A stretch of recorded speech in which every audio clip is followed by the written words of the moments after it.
tornadoes are scary. Really interested to jump into this, see what we got. Check out another video on tornadoes and see what we got in this one. Picture this scenario. You're at home, it's in the late evening. You're just hanging out, watching TV. Right. When you suddenly hear a clap of thunder off in the distance, you get up to look out the window and you notice dark clouds to the west slowly approaching. The TV program you were watching becomes interrupted by a local weather broadcast warning of the potential of tornadoes. Oh, I'll be annoyed. I'll be fuming. Oh wait, do you not actually get like TV broadcast interruptions with warning tornado? Do you actually get that? I never knew that. And suddenly, the tornado sirens sound. Okay, I'm already scared. I actually feel like I'm going to war. You grab your family, your pets, and you find a safe space. Perhaps it's in the basement, perhaps it's in a closet or an interior room. Aww. You seek shelter and you begin to hear a low rumble sound, almost like a train, slowly approaching, getting louder and louder and louder.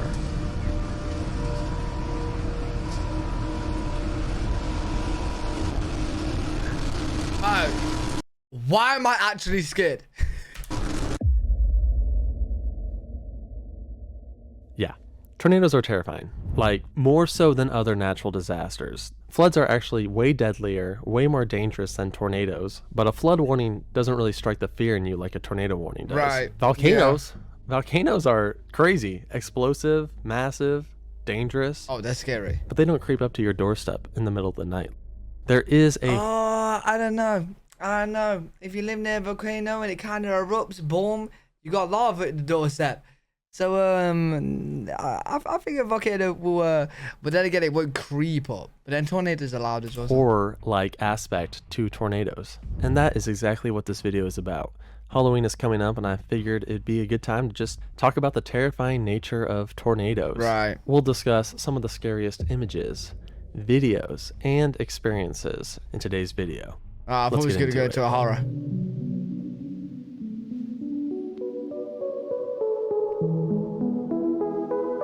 I have made this comparison on this channel before, but tornadoes really are a real-life version of a monster. I mean, a scary cloud that descends and takes out anything in its path. It sounds almost unbelievable. If we lived in a world where tornadoes didn't exist, there would still be tornado lore and myths. Alright, what is a tornado then, bro? What is this tornado? Tornado god? Like, bro, what is this? Tornado octopus man? Similar to ball lightning and ghosts in our own society. Even the cone shape of these things is pretty creepy. Just check out the infamous dead man walking photo. Creepy legs and a scythe-like arm. I mean, it's the Reaper. Other natural disasters may be deadlier and more dangerous, but only a tornado seems alive. 089 had this to say about tornadoes on Reddit. I like to say that they're the closest things to Lovecraftian eldritch abominations that we have in real life. They do... Lovecraftian eldritch abominations that exist in real... Someone's gonna have to explain what that means. What in the what? Feel alive because they're so dynamic. They're big enough to inspire awe at their size, but small enough to be recognized as a single object. Hurricanes are much larger, but they're just big storm systems.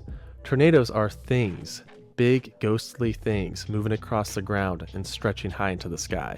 Tornadoes honestly really aren't that different from Michael Myers in the Halloween franchise. A dangerous, dark, and mysterious figure that slowly makes its way towards you. He doesn't run, he just slowly moves towards you. When people in real life take shelter from a tornado, they often hide in interior closets, just like in Halloween. The 1990 Yo, tornado and Michael Myers. It's a 96 made-for-TV movie Night of the Twisters takes place during Halloween. Now, the event that it's based off of, which is the 1980 Grand Island nocturnal tornadoes, that actually takes place in June. But the movie takes place near Halloween because it's adding like a horror-like factor to it. But instead of monsters coming for them in the middle of the night, it's a bunch of tornadoes. Night tornadoes are usually referred to as nocturnal tornadoes, and I want to discuss their history, starting with that tragic night in Grand Island, Nebraska. On June 3rd, 1980, Grand Island, Nebraska went through a very unique meteorological event. On that night, Grand Island was hit by 7 different tornadoes in the span of 3 hours. In 3 hours, 7 different tornadoes hit the same... Huh? Between 8 p.m. to 11 p.m. All in all, 5 would lose their lives, and over 200 would be injured. The experience was very traumatic, not just because you had tornadoes destroying your community, but because they came at night. This is the only known tornado photo captured from that night, and it's one of the creepiest tornado photos I've ever seen. It shows the second tornado to the left and the third tornado to the right. This tornado would end up injuring 40 individuals, but it was actually the 5th to the right. This tornado would end up injuring 40 individuals, but it was actually the 5th tornado from that night that took 5 lives. Many families on that night had horrifying experiences. The whole event kind of came out of nowhere. It was a Tuesday night. Many parents were away from their kids at different events. So you had a lot of kids at home freaking out because the weather was changing so rapidly. Now, the movie that we talked about earlier that was based off of this event was actually a film adaptation of the book Night of the Twisters by Ivy Ruckman. Here's the book right here. It's a cool cover. Scared kid, because it's a scary experience. Nocturnal. Oh, I mean the other cover, not the actual cover.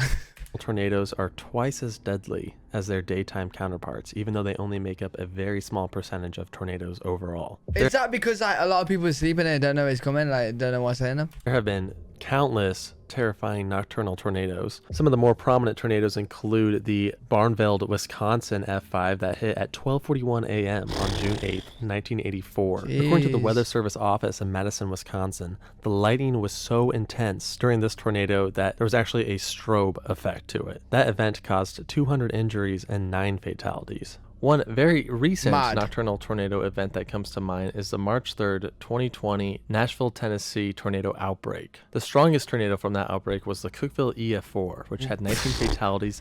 Yo, you know what? I'm actually surprised that more people don't die to tornadoes. Like, it's a good thing, don't get me wrong, right? But the pictures that I see and the amount of damage it does, I'd be like, 100% they're dead. Outbreak. The strongest. Like, look at this. Everything's destroyed. Imagine if you was in here. Thank God you got the warnings. Tornado from that outbreak was the Cookeville EF4, which had 19 fatalities and 87 injuries. Other notable. Oh wait, that had more. Was the Cookeville EF4, which had 19 fatalities and. Did he say 90 or 19? I think he said 90. 87 injuries. I mean 19. Injuries.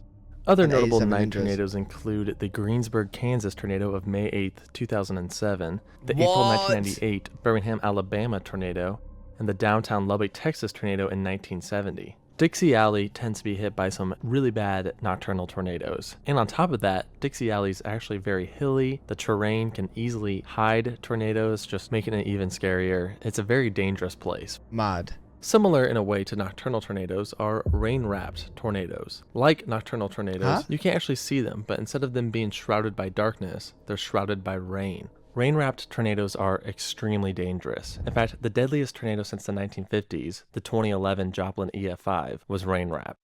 So I spent some time online looking for the creepiest and scariest tornado photos, and I came across this. This photo to me... Okay, this is a horror, bro. Are you sure this is real? This is a horror. Creepiest and scariest tornado photos, and I came across this. This photo to me just kind of freaks me out. The tornado is looming in the background of a nice suburban street, and it kind of has a liminal feel to it.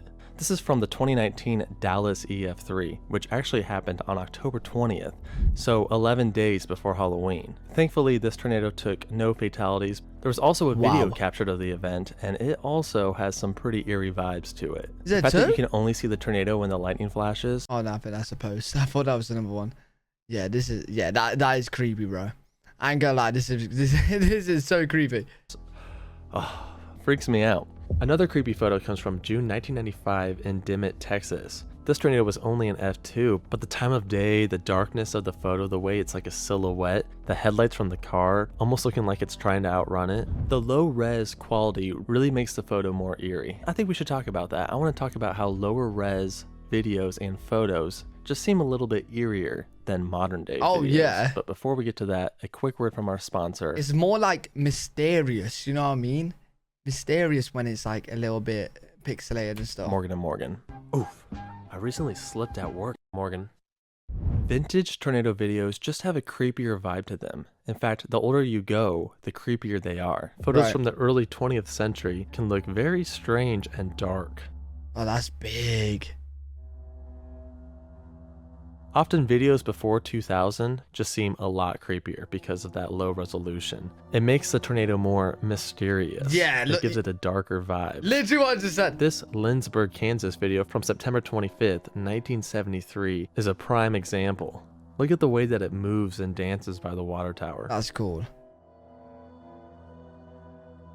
It's like a wonky Going back person 16 walking. more years to June 20th, 1957, we have the Fargo, North Dakota F5. This is some of the earliest video capture of a tornado. Mad. Vintage safety videos can also have a dark vibe to them. I remember back in school, usually in the spring, we would all get together for an assembly to watch some sort of tornado safety video. Some of them were pretty cheesy, but sometimes they kind of freaked me out. A classic example is the 1976 film Countdown to Survival. One section in particular is pretty intense. Check it out. Okay.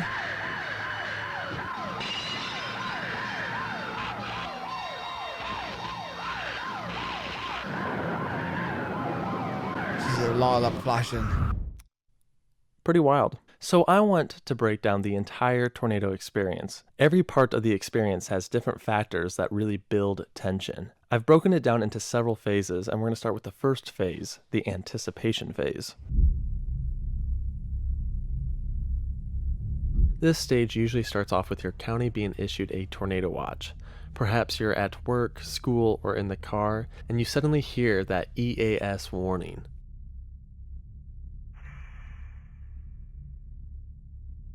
Definitely a startling sound, but it's startling for a reason. Wait, that was the sound? That was the sound? To get your attention. After you hear that EAS warning, it just kind of sits in the back of your mind. Most tornado watches are just false alarms, but they do build a small layer of anticipation and anxiety. Often before a large thunderstorm, there's a certain vibe in the atmosphere, and it can be kind of difficult to explain. I mean, it might even be sunny out and nice out, but there's just an eerie feeling. Some people complain about aches in their elbows or their knees. This is where that saying, "it's always calm before the storm," comes from. You just know something's off. Eventually Wait, is that actually a thing? Like, will people start feeling aches and stuff on their body? Or is that just like, yeah, before, like, does the tornado have anything to do with that? Is the wind like... No, I'm tripping. It ain't no way. Unless you guys are telling me some crazy stuff is happening, I don't know. The atmosphere begins to produce large cumulonimbus clouds that further form into large supercells. The elements are in place for a dangerous storm. Now we're moving on to phase 2, the approach. Dun, dun, dun. It's getting later in the evening and the sky to the west is extremely dark. You watch as the impending storm approaches. At this point, the leaves on the trees begin to turn over and the birds quit chirping. All the animals, they know something is up. They know something is coming. Usually you're sitting in your living room with the local weather on. The meteorologist It's actually really cool how like animals can like figure out what's coming, you know what I mean? It's monitoring the situation, and lightning flickers off in the distance. You frequently walk back and forth from the TV to the back window to look at the clouds in the approaching thunderstorm. You may even see a shell cloud or an Arcus cloud, and sometimes you might even see scud clouds, which are these little long finger-looking things that stick down from the Arcus cloud. Scud stands for scattered cumulus under deck. Many people actually believe them to be tornadoes, but there's no rotation, so they're not tornadoes. They are just SLCs, scary-looking clouds. Just a false alarm. The meteorologist on TV then notices something alarming on radar, a hook echo, or a radar indication of rotation. Suddenly, a tornado warning is issued for your area, and the tornado sirens sound. Similar to the earlier EAS sound, they sound pretty creepy. Yeah, bro, these sirens... I actually think that this moment is a large part of what makes tornadoes so scary. Those sirens sound mad. I actually think if I was there, when I visit America, if I hear that, even though watching this video, I'll totally forget and I think we'll go to war. I would genuinely think, bro, I've came to America at the time we're going to war. Great.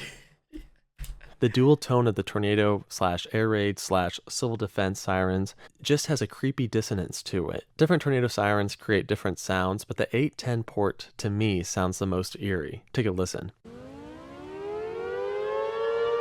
Yeah, that's like war sirens.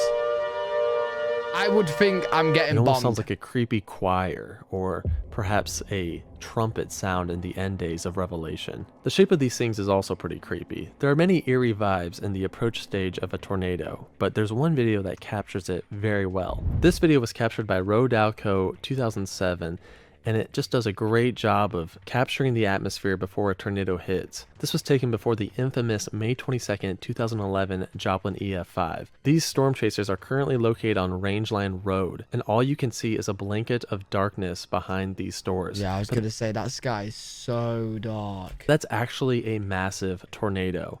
Here's the same street, the same stores, a few hours after the tornado passed. Here's the same behind these. What? I was gonna say it looks weird because it kind of seems like daytime, right? But with just dark sky. So it looks weird. That's a tornado? Stores. But that's actually a massive tornado. Mad. Here's the same street, the same stores, a few hours after the tornado passed. These guys barely dodged a bullet. And what's even creepier is that they're stuck at a red light. I mean, oh my gosh, can you imagine being stuck at a red light as a massive EF5 tornado is approaching you? Oh, I'm gone. Terrifying. I'm gone. Phase 1 and phase 2. Bro, I don't care what the hell is in front of me, unless it's a person, right? But I don't care what the hell is in front of me. If there's a big ass tornado heading my way, bro, that light could be any color. Red, blue, green, yellow, orange, whatever, right? I don't care. I'm gone. See you in a bit. You are pretty common in Tornado Alley and Dixie Alley. My own city usually gets about 2 tornado warnings a year. In fact, I had one yesterday. Now, the next phase of actually encountering a tornado and going through that experience is thankfully pretty unlikely. I have personally never been directly hit by a tornado, but many people have, and they have lived to tell the tale of the experience. The most common description of such a terrifying event is the freight train sound that the tornado makes as it approaches. And I heard it. They say it sounds like a train, boy, it sure does.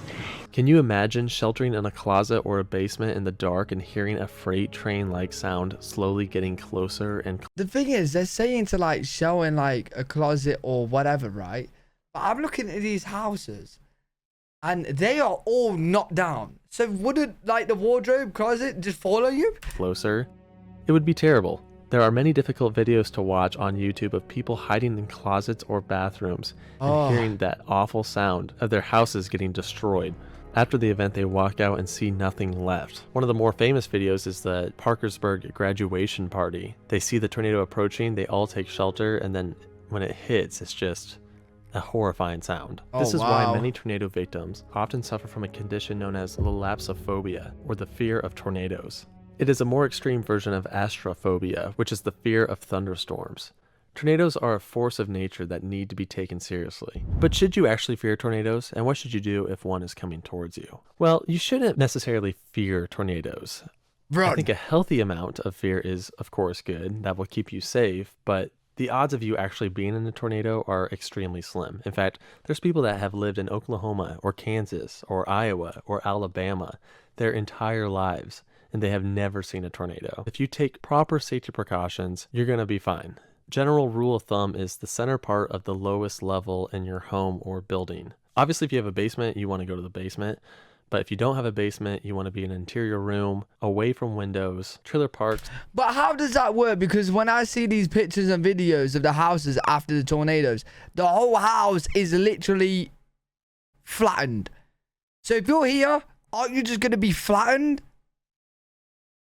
Those trailer parks account for 40% of tornado fatalities. So if you live in a trailer, make sure you have a plan. Make sure that you know of maybe a central building that is like legit bolted to the ground that you can go to. Honestly, at the end of the day, get yourself a weather app and turn on the emergency notifications in your app to make sure that you actually get notified if something is coming. Every single time I'm in a tornado warning, I get the alert on my phone probably like 2 minutes before the sirens go off. So you definitely want that, all right? Stay safe, be weather aware. Thank you so much for watching. We'll see you in the next video. That was a really interesting video. Enjoyed that. Let me know what you guys think in the comment section. If you guys enjoyed as well, make sure you leave a thumbs up, subscribe for more content. I'm live every single day on twitch.tv/L3WG. If you guys want to check me out over there, I'll see you on the next one. Peace.